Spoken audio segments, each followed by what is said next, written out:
la tarde, último día de Magic Internacional Primavera, pero no por ello que vamos mejorando, yo creo. Y nada más y nada menos que tenemos a José Manuel Morales, que ya hemos estado unas cuantas veces en la misma tarima, ¿verdad, José Manuel? Sí, es así es. Además también siempre te acompañan en esa explicación que vas a dar. No sé si tienen nombre o no tienen nombre. Bueno, son dos electroencefalogramas que uno de ellos se modificó para trabajar temas de consciencia y el otro es uno nuevo que nos ha llegado para mejorar temas de estudios. Pues nada, te dejamos con la neurociencia en tu día a día, con tus amigos. Muchas Adelante. gracias. Buenas tardes y gracias por estar aquí. Vamos a hablar de la parte de la neurociencia. El otro día, si viniste a la otra conferencia, hablé de la neurofelicidad. Hay una parte que dices, has repetido lo mismo de la otra. Hay una parte que no. ¿Sí?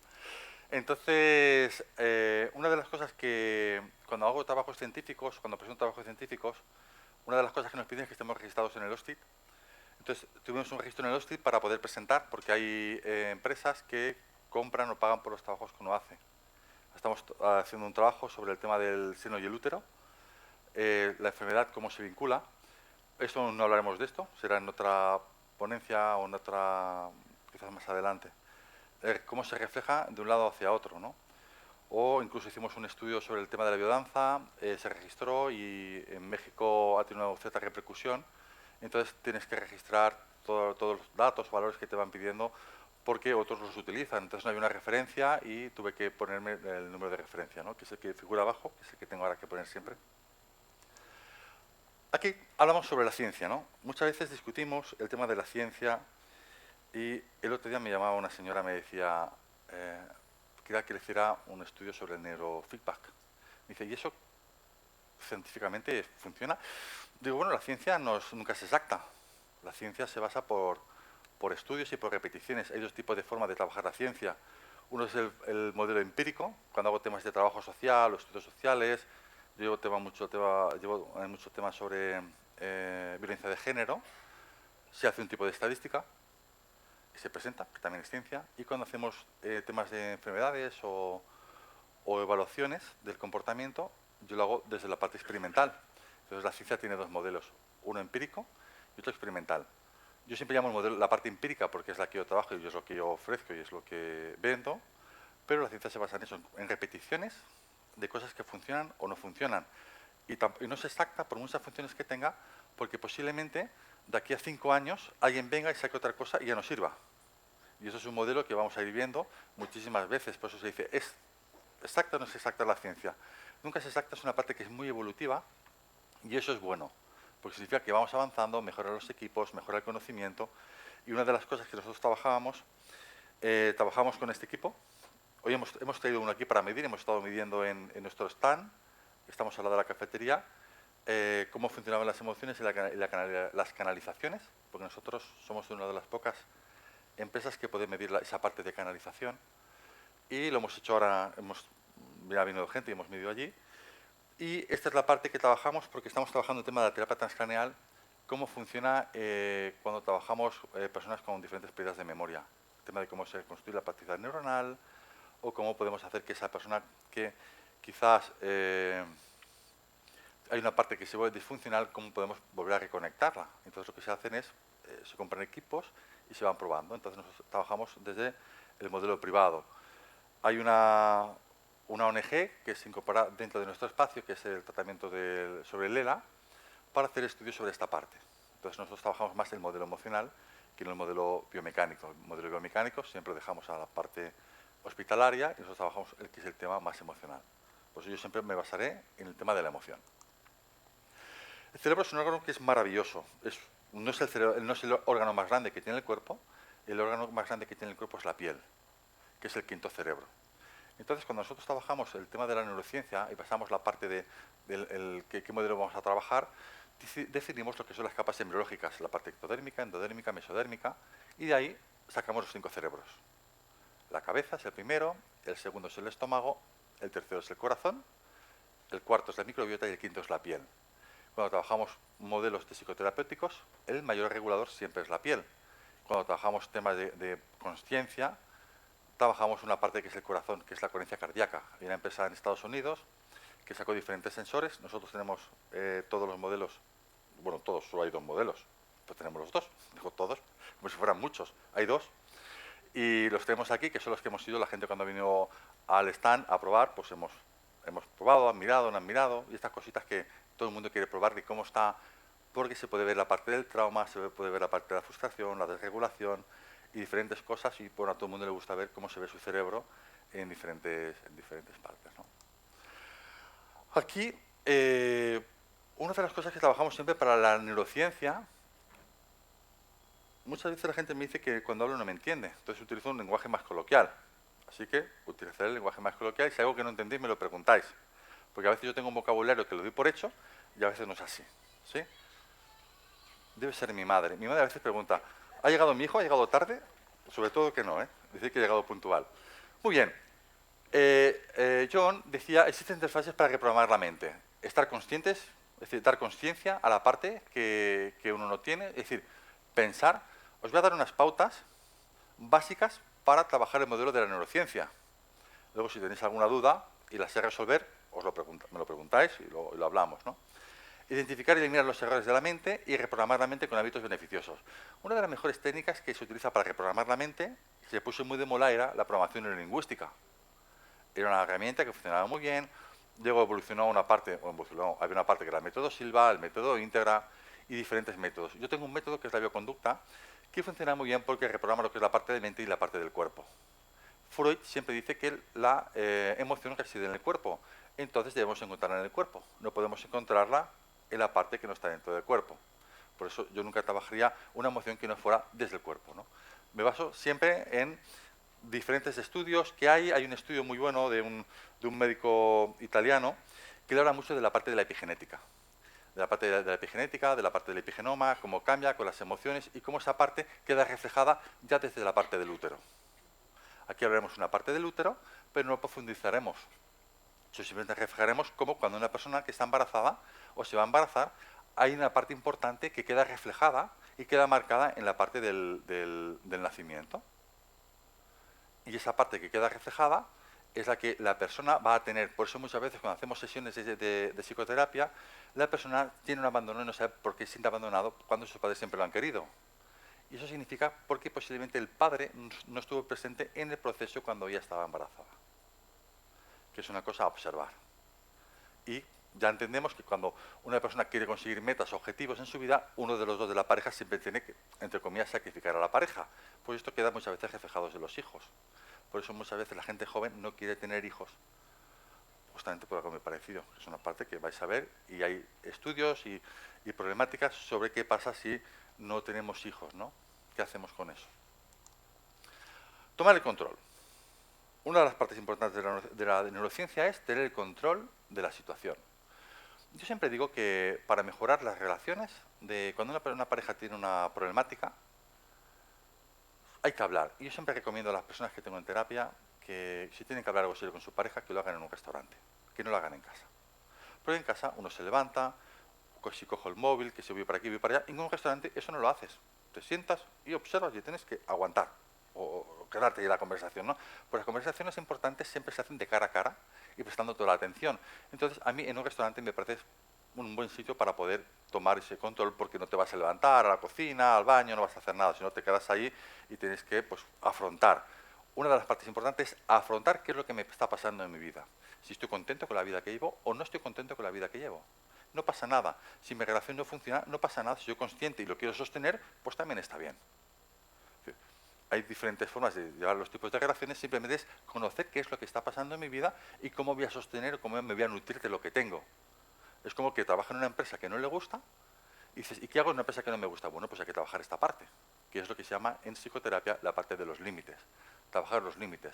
Cuando yo aprendo a trabajar los límites, mejoro una parte de mi cuerpo, que es la parte de la neuroplasticidad. Tengo mejores conexiones sobre mi biopotencial. Cuando yo soy una persona que soy feliz, o tengo claro que soy feliz, pero no esa felicidad que encontramos en el Facebook, sino una felicidad más real, porque yo a veces camino por las calles del Facebook y veo que todo el mundo está feliz, y veo que todo el mundo le va súper bien. Y piensas, jolines, ¿no? Y pensar que personas de estas yo tengo en terapia o tengo en sesiones, ¿no? Y que lo que me cuentan y lo que observas, ¿no? Y dices, qué falsa realidad. Pues eso es una cosa que no es tomar el control de lo que me ocurre, ¿no? Entonces aquí he puesto, si decides apartar una hora para dedicarla a la familia, no permitas que tengas elementos distractores. Y los elementos distractores muchas veces es el ruido mental. Cuando trabajamos con el ruido mental, yo he trabajado mucho el tema de la fibromialgia.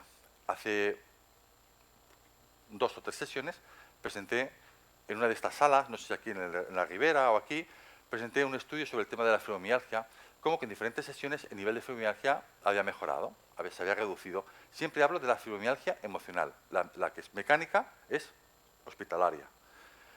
Y presenté unas gráficas, un electroencefalograma con un equipo de coherencia cardíaca, con un potencial, y se veía como había una parte evolutiva.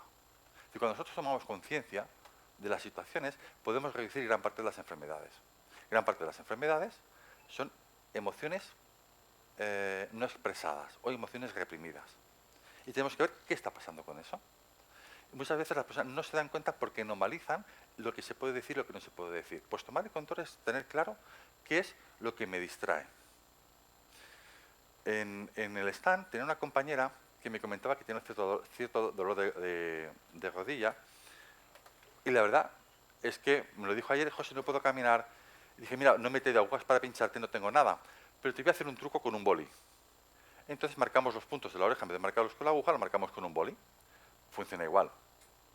No funciona durante 8 horas o 9 horas, pero sí funciona sobre el tiempo que tuvo que estar. Y supe que funcionó porque me dijo: José, ya no me duele, salgo a fumar. Dijo: ah, qué bien, le ha funcionado bien. Entonces, para que veáis que podemos tener herramientas cerca para poder avanzar en cualquier parte. Es la parte de co-crear con lo que tenemos, ¿no? Otra parte es qué palabras habitan en mí. Eso es importante. ¿Qué es lo que me digo? Hay un filósofo que es muy amigo mío, que es Luis Castellanos, que lo veréis porque se puso muy de moda, porque el entrenador de Real Madrid utilizaba sus libros para entrenar al Madrid, justamente, que es Luis Castellanos, y él siempre dice: si cuidas las palabras, el lenguaje te cuidará a ti. ¿Cómo nos cuidamos a través del lenguaje? Una de las cosas que siempre explico, que para trabajar bien la parte de la neurociencia, la parte del crecimiento, es qué palabras habitan en mí. El cuerpo está hecho de emociones, de sentimientos y de palabras. Y las emociones y los sentimientos varían dependiendo de las palabras que yo me digo. ¿Qué es lo que me cuento? ¿Cómo me hablo? Y es una parte importante que nos escuchemos. Muchas veces pensamos que nos hablamos bien, pero cuando nos empezamos a escuchar, sobre todo lo hago en sesiones, cuando la persona me explica, yo le repito sus palabras. Y muchas veces no les gusta oírlas. Y solo he repetido sus palabras. Cuando hacemos talleres de crecimiento personal, trabajamos las palabras. Cuando yo aprendo a definir mis palabras, cuando yo aprendo a comunicarme, desde lo que siento, de lo que sé expresar, hay una parte en el cuerpo que cambia. Mejoramos las interconexiones. El biopotencial aumenta entre 0,20 y 0,25 milivolts, que es la parte que las células empiezan a reconectarse. En 0,30 es cuando tengo como esa parte de la tristeza. Si estoy muy por debajo, esa parte celular se muere, pero no pasa nada porque el cuerpo vuelve a regenerar. Pero ¿qué pasaría si yo siempre estuviera enfermo o siempre estuviera triste? Mi cuerpo lo regeneraría sin potencia, es decir, que el órgano colapsaría y no podría. Por eso la parte de la neurociencia, cuando nosotros explicamos herramientas para poder evolucionar, son cosas muy básicas que todo el mundo sabéis, simplemente que a veces no lo tienen que recordar. Incluso yo a veces me recuerdo que tengo que salir a caminar, entonces voy caminando a los sitios, y dice que yo también, y digo: ahora, ¿cómo voy a hacer para mejorar mi plasticidad? Pues en vez de bajar por la acera de la derecha, bajo por la acera de la izquierda. ¿Por qué? Porque cambia mi visión de ver las cosas. Si vosotros siempre bajáis por la misma calle y cambiáis de acera, os vais a dar cuenta que veis la vida de forma diferente. Esa parte de ver la vida de forma diferente permite que el cerebro se conecte de una forma diferente. Si yo quiero mejorar mi memoria, ¿cómo lo haría? Pues si soy pintor, haría música. Estoy midiendo temas de la música. Nos hemos dado cuenta que hace tiempo que la música es un gran benefactor para el cuerpo. Por eso la sonoterapia, los que practican sonoterapia, funciona muy bien. Hay una parte que yo me muevo en el cuerpo, que es lo que vibra o lo que resuena, y esa parte cómo la puedo medir. Pero cuando trabajamos con música, con canto, personas que cantan, nos hemos dado cuenta que la voz de la persona es mucho más efectivo que la terapia que realiza la persona. Entonces la duda es: ¿qué sana, la terapia o la voz? porque hay gente que tiene voz sanadora.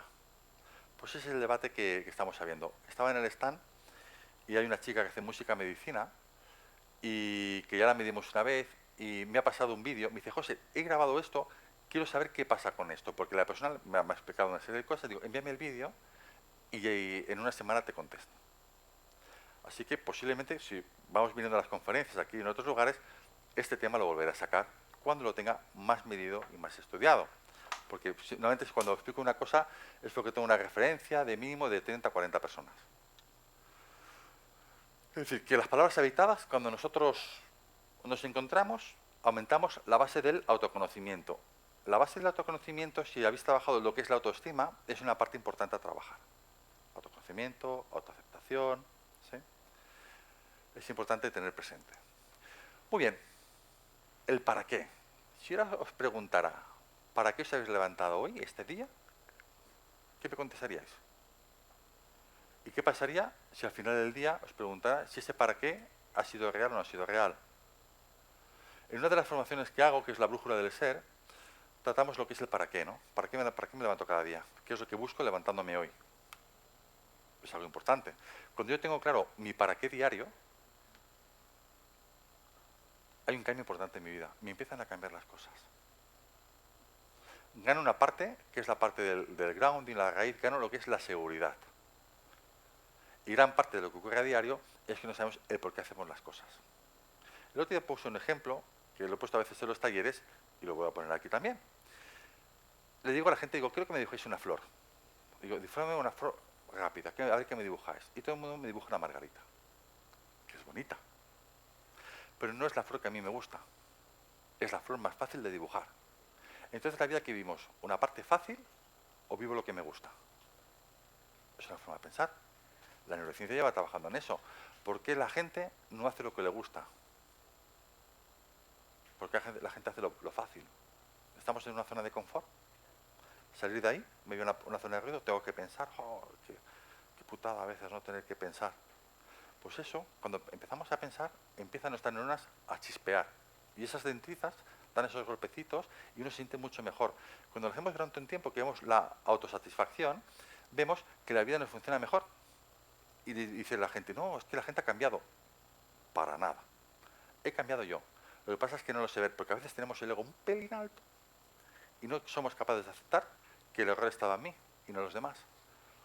Tengo un compañero que hace muchas conferencias y él siempre dice que los amigos se basan en la calidad de las conversaciones que tenemos. Observa cómo hablas y sabrás qué tipo de amigos tienes alrededor. Y él siempre hace esa referencia, ¿no? Y a veces pienso, sí, es verdad, yo tengo amigos de todo, pero pienso, ¿con quién me relaciono? ¿Con quién converso? Pues más o menos, casi hablamos de lo mismo, ¿no?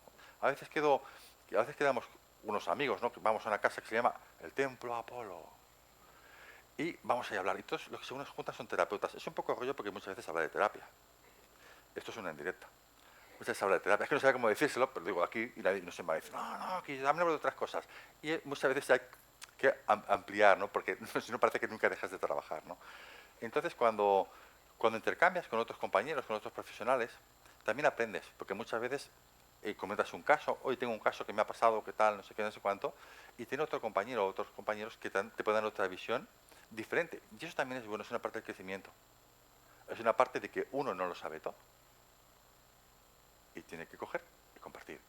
Nosotros antes, hace un tiempo, hacíamos unas peceras que poníamos un caso real y la gente observaba y aprendía. Lo que veíamos es una parte que es muy funcional. Eso mejora gran parte de lo que vamos a ver hoy aquí, ¿no? Entonces, el para qué es una cosa que tenemos que observar. La emoción más acción siempre es transformación. Tenemos que pensar cómo nace un carácter. Yo me baso mucho en la línea de Freud. Freud, ¿no? Freud, Rage, al revés. La emoción,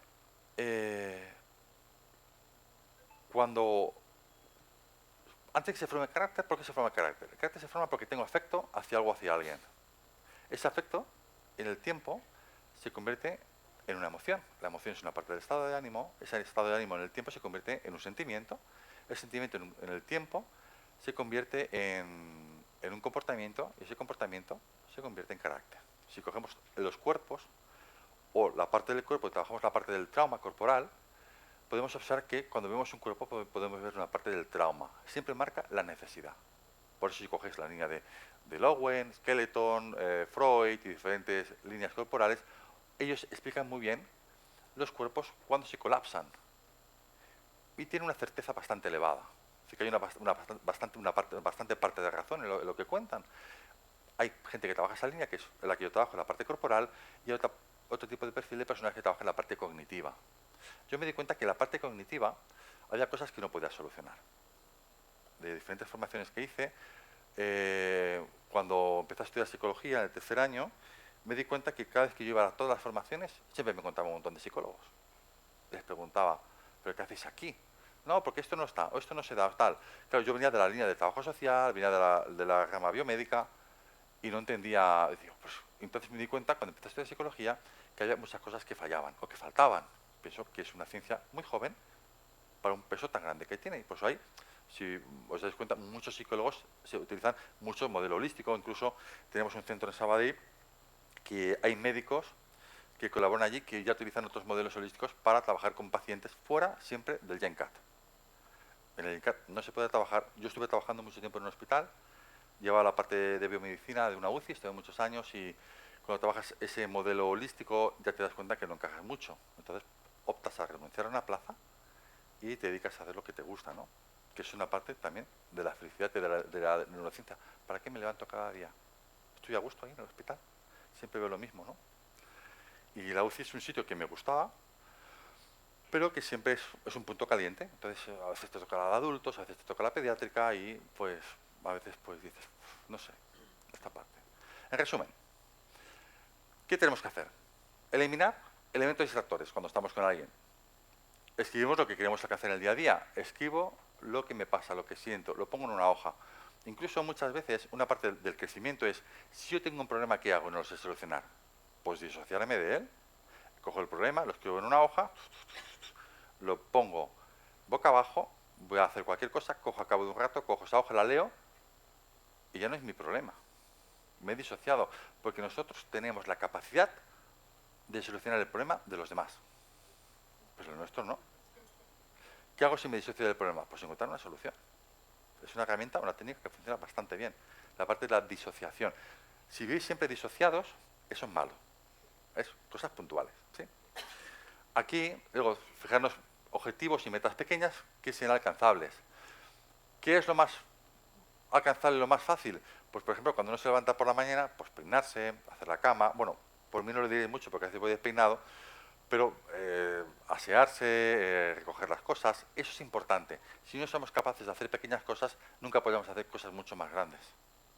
Por eso cuando hacemos la parte de la reeducación, te dicen, hay que desaprender para volver a aprender. Entonces nosotros tenemos que tener, así la palabra, disciplina. Hemos pedido la disciplina. Muchas veces no tenemos esa disciplina para hacer las cosas. Quizás porque no le damos el valor suficiente. Quizás esa parte. Luego, dedicarnos unos minutos para respirar.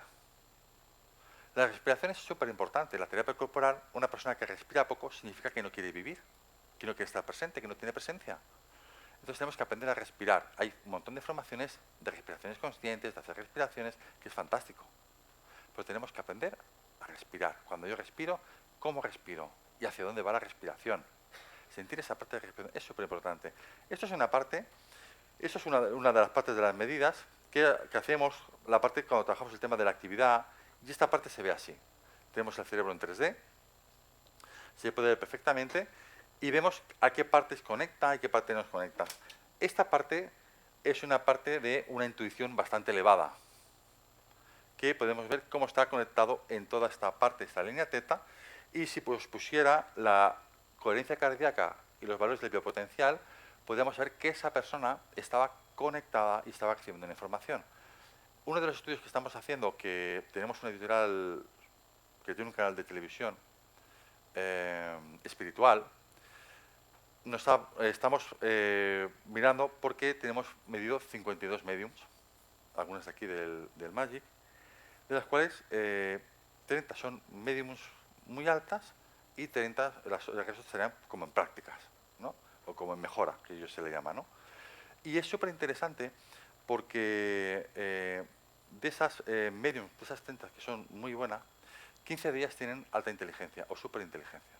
La superinteligencia aún no está de moda. En 2 o 3 años se pondrá de moda. Yo estoy en una asociación de Estados Unidos que se llama el IUSN, que es una asociación de neurociencia del comportamiento, y presentamos una de las gráficas, y porque hay unas partes que no entendía, entonces pues, consultas a alguien que sepa más que tú. Y entonces nos pasaron una parte del estudio que están haciendo, que es la parte de la superinteligencia. Entonces, dentro, como sabemos que estamos haciendo esta parte de aquí, nos dieron varias pautas cómo se puede aumentar esta parte de la superinteligencia. Y justamente es tocando partes del cuerpo. Te marcan los puntos donde se tiene que trabajar. Y me pareció fascinante. Entonces, ¿qué ocurre? Pues estamos haciendo una formación de un máster corporal y el mes que viene hacemos charging, que es toda la parte de la pelvis, ¿no? Y ahí es una parte donde se tiene que trabajar, no por delante, sino por detrás. Y entonces vamos a probar y a ver qué ocurre, ¿no? Y a medir esa parte. Entonces, me pareció interesante porque ellos dicen, nosotros estamos trabajando con esta técnica, con este movimiento, y tenemos valores que van aumentando. Me pareció súper interesante y pensé, qué bueno, ¿no? Qué bueno que te den la herramienta de cómo poder mejorar eso. Pues es fantástico. Por eso siempre hay que estar aprendiendo, porque nunca se sabe todo. Incluso uno, creyendo que lo sabe todo, se equivoca, ¿no? ¿Cuántas veces hemos dicho, estoy seguro de que esto es así, estoy seguro porque tal, tal, tal? Y luego te das cuenta y dices, me he equivocado. Pues nos ha pasado alguna vez en la vida. Pues esta parte siempre tenemos que observarla. ¿Qué más podríamos hacer? Pues el estrés. El estrés se divide en 2 partes, el eustrés y el distrés. El estrés sigue siendo malo, el estrés positivo tampoco es que sea muy bueno, es una forma de huida si hablamos de la parte del trauma. Así que lo englobo, ni distrés ni eustrés, hablamos del estrés. El estrés genera cortisol, reduce el sistema inmune, provoca enfermedades. La parte estresante lo que hace es satura la parte orgánica. Cuando nosotros medimos en la persona estresada, cuando medimos con la coherencia cardíaca, hay puntos muy altos que marca lo que llaman en la empresa Hirman la frustración. Y se marca. Y cuando ponemos los sensores que tenemos, nosotros trabajamos con 14 sensores, lo que hacemos es, miramos cómo llegan muchas veces a parasitar las gráficas, ¿no? Eso significa que tiene un estrés muy elevado. Practicar ejercicio. A ser posible en la naturaleza. ¿Que uno no puede ir al campo porque vive en la gran ciudad? Pues caminamos 20-25 minutos diarios, ¿no?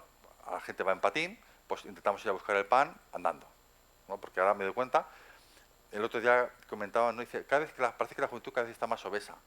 Digo, yo creo que la juventud cada vez va más en patín. Si ya se caminaba poco, ahora vamos en patín a todas partes, ¿no? Entonces, patín eléctrico, yo en mi caso no tengo, porque no tengo ese equilibrio para sostenerme ahí. Y entonces observo que es importante caminar. ¿Cuánto? Bueno, con que caminéis poco es moverse. No hace falta que estéis ahí 3 o 4 horas. Pensar que caminar 3 horas, calculamos que cada hora son 4 kilómetros caminando normal, pues serán unos 12 kilómetros a la semana. ¿Sí? Así a cálculo. Cuidar las relaciones. ¿Cuáles son mis relaciones? Si yo me puedo observar, digo, ¿cómo es la calidad de las relaciones con las que yo comparto en mi ámbito social? ¿Son de calidad o no son de calidad? ¿Es lo que yo considero tóxico o no? Claro, yo puedo considerar tóxico. ¿Y si el tóxico soy yo? ¿Lo habéis pensado alguna vez? Pensar que en algún momento de nuestra vida nosotros hemos sido el tóxico. Cuando hemos llamado, hemos insistido. Es decir, que cuando nosotros decimos a alguien si es tóxico o no es tóxico, pensar si yo he hecho lo mismo en otra relación o con otros amigos o no lo he hecho. Es decir, es un poco de autocrítica, ¿no? Entonces, vamos a mirar esa parte de la relación y si me aportan. A mí cuando me vienen personas para trabajar el tema de la relación de pareja, yo siempre miro que para una relación de pareja sea sólida, tienes que admirar a tu pareja. La admiración es una parte importante, pero los amigos también. La diferencia entre un buen amigo y la pareja cambia la parte sexual. Lo demás, la confianza de todos viene a ser lo mismo. Entonces, ¿cómo es la relación con nuestros amigos? ¿Y cómo es la relación con mi pareja? ¿Qué es lo que no le cuento a mi pareja y le cuento a mis amigos? ¿Por qué me falta esa confianza? Simplemente es saber dónde ando, ¿no? Cuidar las relaciones. La dieta es una parte importante. Cuando hablamos del cuarto cerebro, hablamos de la parte de la microbiota, ¿no? Hay una parte que es el GABA, que es la parte de interconexión en el estómago, que sería, por decirlo así burdamente, es el equivalente a la interconexión entre las neuronas, cuando se hace la sinapsis. Entonces, son dos sistemas de conexión que tenemos que cuidar. ¿La alimentación es buena? Sí. Dice la gente, dice, no, es que yo como de calidad, yo como muchas verduras, yo como mucha fruta. Sí, sí, yo no digo eso, pero a lo mejor la fruta que compras no es de calidad. Las naranjas de ahora quizás no tienen las mismas proteínas que las naranjas de hace 2 años, porque a lo mejor están congeladas, o a lo mejor no se las compras directamente a un payés, esta línea. Entonces, es observar, no es si como sano o no como sano, es dónde compro la comida y qué parte de la calidad tiene la comida. Los que hacéis radiestesia o alguna parte similar, la gente lo mide con un péndulo, ¿no? ¿Qué comida como más? ¿No? Pues es una parte, pero bueno, la dieta es importante para poder regularnos. Cuando yo tengo tengo mucha hambre, yo lo que tengo que hacer es como. Y si como despacio, os dais cuenta que los restaurantes que son minimalistas, digo minimalistas porque un día fui a un restaurante a comer y el primer plato tenía un berberecho. Sí, un berberecho. Me gasté casi 200 euros en el menú. Era un berberecho. Estaba muy bueno. Y pensé, bueno, entre ese berberecho y el siguiente plato tardaron casi 5 minutos. Y pensé, la espera. ¿Por qué? Porque si comes un poquito y esperas, el estómago se va llenando, se va saciando, ¿no? El estómago tarda 10 minutos en el cerebro compensar, estoy bastante lleno. Por eso las comidas minimalistas, cuando vais a algún sitio, ponen un poquito, como vas siguiendo lentamente, os dais cuenta y dices, ¡ay, qué poquito he comido y no paso hambre! ¡Qué bien!, ¿no? Pues es por esto. En casa podéis hacer lo mismo y también funciona. Dormir lo necesario. La calidad del sueño es súper importante. Muchas veces la calidad del sueño, yo duermo muy poquito, yo duermo entre 4 o 5 horas y yo me noto siempre descansado. Bueno, aquí tengo unas bolsas, ¿no? Que siempre gasto la broma cuando voy al charter o al día, me dice, ¿quiere una bolsa? Digo, no, ya tengo 2. No me dé ninguna, ¿no? Entonces siempre gasto esa broma, porque al cabo son mis bolsas y las puedo compartir o no. Pero el dormir es bueno. 7 horas, 5 horas, más que dormir muchas horas es si yo cuando duermo descanso o no descanso. Entonces yo cuando le pregunto a la gente, no le pregunto, ¿has dormido? Pregunto, ¿has descansado? Porque si descansamos, ya es una parte importante, ¿no? Luego tenemos lo de meditar. Nosotros en Sabadell hacemos, si sois de Sabadell y alrededores, hacemos meditaciones gratuitas todos los martes. Por la mañana a las 10:30 y por las tardes a las 5:30. Hacemos meditaciones y realmente funciona muy bien. Se regula una parte corporal. Y yo estoy tan a gusto porque tengo gente que se duerme. No voy a mirar a nadie, míralo tú. Hay gente que... Pero para mí es fantástico. Me dice, José, me he dormido en la meditación. Digo, dormirte en un lugar donde hay gente desconocida, eso significa confianza. Para mí es un honor. Es decir, yo miro la parte positiva. ¿Os acordáis de ese vídeo que ronda por ahí, por internet, que dice, ¿eres mosca o eres abeja? ¿Lo sabéis cómo va? La mosca siempre va buscando la mierda en todos los lados, ¿sí?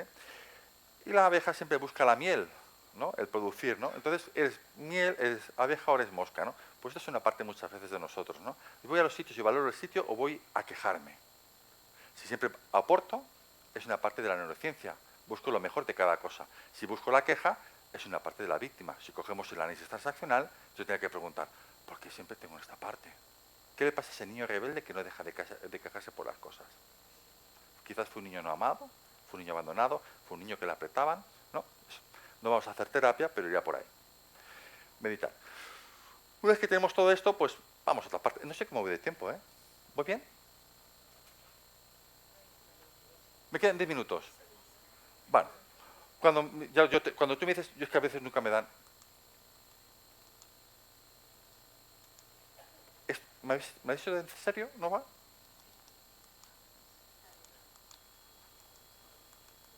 Ahora. Ay, menos mal, menos mal. Bueno, pues a partir de aquí, a ver. Sí, perfecto, aquí. La neurociencia. ¿Cómo puedo saber yo que estoy en esa parte de la neurociencia corporal y tal? Pues mira, muy sencillo. Son partes. Siempre he dicho que yo trabajo en la parte del cuerpo. 10 minutos. El equilibrio. Busco mi equilibrio. Esto se utiliza mucho, mucho en terapia.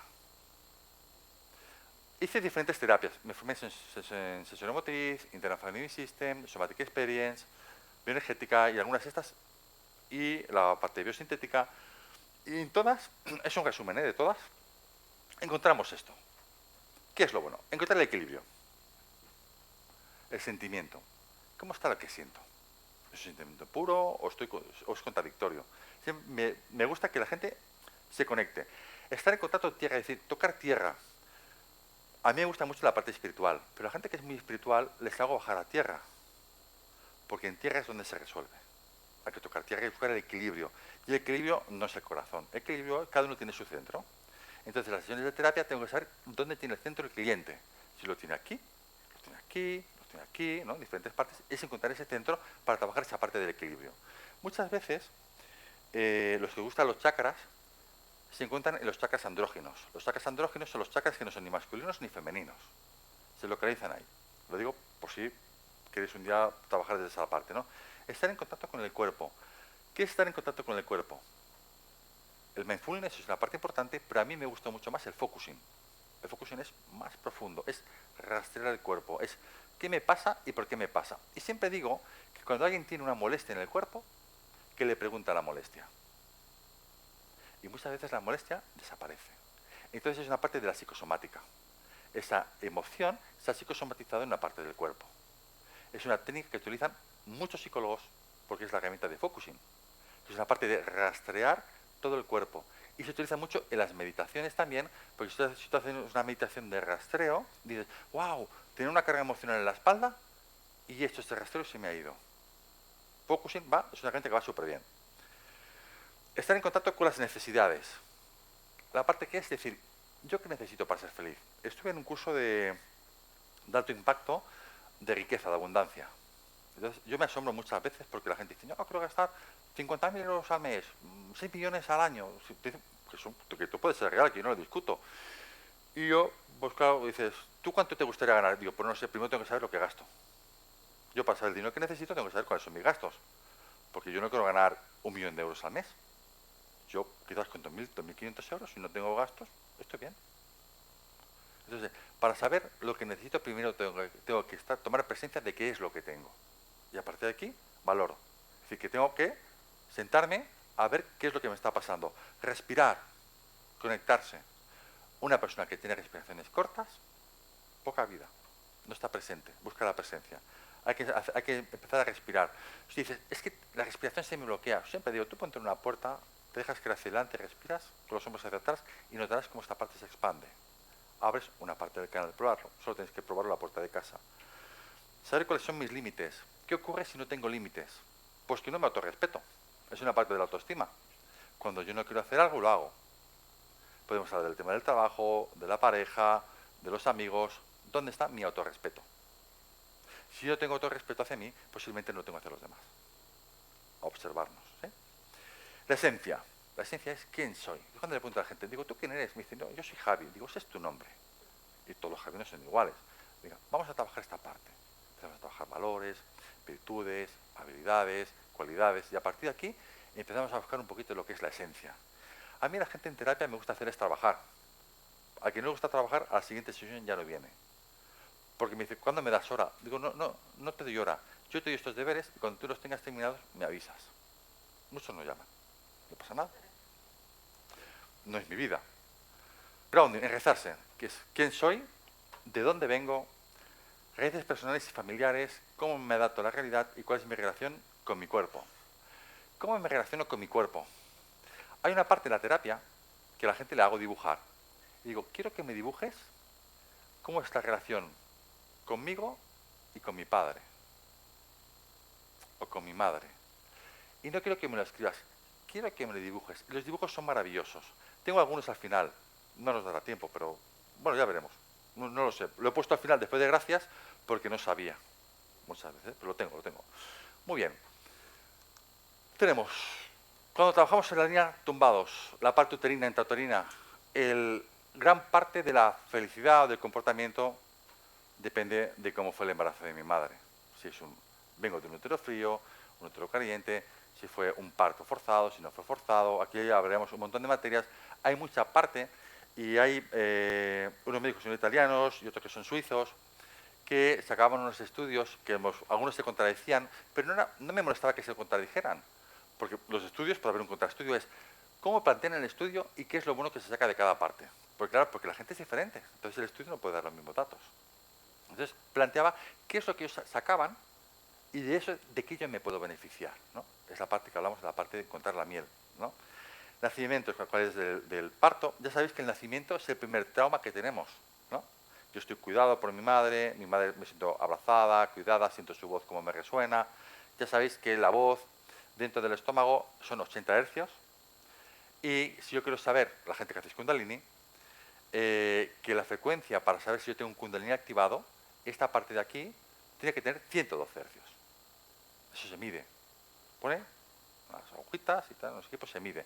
Lo digo porque si aquí tengo 112, aquí tengo que tener unos 61 aproximadamente. Siempre es el doble de lo que hay aquí. El 112 es la parte de la frecuencia que activa el giro cingulado. El giro cingulado sería, a ver, lo tengo por aquí. A ver, déjame por aquí. El giro cingulado sería esta parte de aquí. Esta parte de aquí. Esto es cuando medimos una parte del trauma. Vale, esta parte de aquí activa lo que es el giro cingulado. No está activa la amígdala. Eso significa que hay una parte de la emoción que no traspasa. Es una puerta. Entonces, hice la conferencia Antonio Rivera y me vino un científico de Israel que había visto la conferencia y me dice, oye, dice, ¿esto de giro cingulado? Dice, ¿por qué no está activa la amígdala? Se debería activar. Digo, es verdad, la amígdala tiene una parte emocional importante. No está activa. Digo, puede ser que a lo mejor haya como una compuerta que no permita que traspase. Digo, es cierto, digo, lo voy a observar. Porque esta parte debería iluminarse todo esto. Pero bueno, es para que veas simplemente dónde andamos, ¿eh? Tiro para atrás. Y tenemos aquí, estamos aquí. A ver, esta parte. ¿Qué es la parte del nacimiento? En la parte del nacimiento hay una parte que es importante, es cómo es el parto, cómo ha sido el parto, como 3 minutos, perfecto. Pues salto. Aquí. Las ondas musicales. Midiendo una chica cómo canta, cómo se ve reflejado la voz. Y aquí puedo decir que la voz es importante, sana la voz. Mirando la parte cómo está, mirando la coherencia cardíaca, mirando la expresión, miramos la vibración de la voz, porque la voz se graba y luego se analiza, y aquí nos damos cuenta que la voz es una parte importante. Entonces, es muy importante la voz del terapeuta, o la voz del amigo, o la voz del padre que habla con el hijo, o con la pareja. La forma de hablar es súper importante. Y aquí tenemos toda esta parte que hay aquí, es lo que vemos aquí. Entonces, esta es la parte así un poquito, porque no sabía si tenía alguna pregunta técnica o no, y esto es mi promoción, mi curso de crecimiento personal y mi curso de trabajar en la enfermedad. Y ya está, ya he terminado.